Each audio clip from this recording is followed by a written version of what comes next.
আসসালামু আলাইকুম, welcome back to my channel. আশা করি আল্লাহ তাআলার অশেষ রহমতে আপনারা সবাই খুব ভালো আছেন। আমার চ্যানেলে আপনাদের সকলকে আরও একটি নতুন পর্বে নতুন রেসিপি দেখার জন্য আমন্ত্রণ জানাচ্ছি। আজকের পর্বে থাকছে মুচমুচে চিড়ে ভাজার রেসিপি। চিড়ে ভাজা করার জন্য এখানে আমি 3 কাপ চিড়া নিয়ে নিচ্ছি। চিড়াটা একটু চেলে নিচ্ছি, যেহেতু আমি চিড়া ভাজা করব, শুকনা চিড়া ভাজা করব, চিড়াটা ধোবো না, এজন্য আমি চিড়াগুলোকে চেলে নিলাম। এখানে নিয়েছি 2টা মাঝারি সাইজের পেঁয়াজ কুচি, 2টা কাঁচামরিচ কুচি, আর নিয়েছি বড় রসুনের 5টি কোয়া কুচি করে নিয়েছি। চুলে একটা প্যান বসিয়ে দিয়েছি, এর মধ্যে 2 টেবিল চামচ সরিষা তেল দিয়ে দিলাম। আমি এখানে দিয়ে দিচ্ছি পেঁয়াজ, কাঁচামরিচ আর রসুন কুচি দিয়ে একটু নেড়ে চেড়ে দিচ্ছি। এটা খুব বেশি ভাজবো না, কারণ আমি চিড়ার সাথে ভাজবো, তখন আবার এই পেঁয়াজগুলো পুড়ে যেতে পারে। এই জন্য একটুখানি নেড়ে চেড়ে দিয়ে এর মধ্যে দিয়ে দিলাম লবণ, অল্প পরিমাণের হলুদের গুঁড়া আর অল্প পরিমাণে লাল মরিচের গুঁড়া দিয়ে আমি ভালো করে মিশিয়ে নিলাম। এখন আমি এর মধ্যে চিড়াগুলো দিয়ে দিব।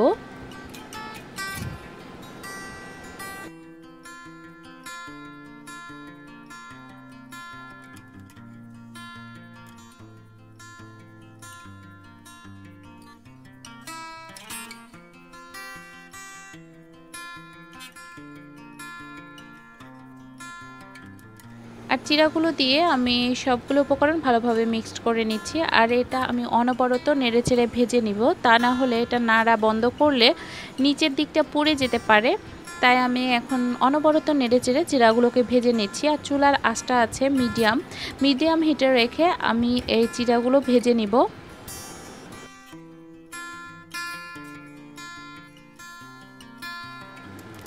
তো আপনারা এখানে দেখতেই পাচ্ছেন আমার চিড়াগুলোর কালার কিন্তু চেঞ্জ হয়ে গেছে আর চিড়াগুলো ভাজা হয়ে গেছে। তো আমি এখন চুলাটা বন্ধ করে দিব। আমি চুলাটা বন্ধ করে দিয়েছি। এখন আমি এই চিড়াগুলোকে একটা প্লেটে ঢেলে নিব, ঢেলে নিয়ে একেবারে ঠান্ডা করে নিব। একেবারে ঠান্ডা করে এয়ারটাইট বক্সে রেখে দিব। এতে করে এই চিড়াগুলো অনেক দিন পর্যন্ত মুচমুচে থাকে। এই চিড়া ভাজাটা আপনারা 10 থেকে 15 দিন এয়ারটাইট বক্সে রেখে সংরক্ষণ করে খেতে পারেন। তো দেখতে পেলেন কত সহজে এবং ঝটপট মুচমুচে চিড়ে ভাজা তৈরি হয়ে গেল। আশা করি আপনাদের আমার এই রেসিপিটি ভালো লেগেছে। ভালো লাগলে লাইক, শেয়ার, কমেন্ট করতে ভুলবেন না।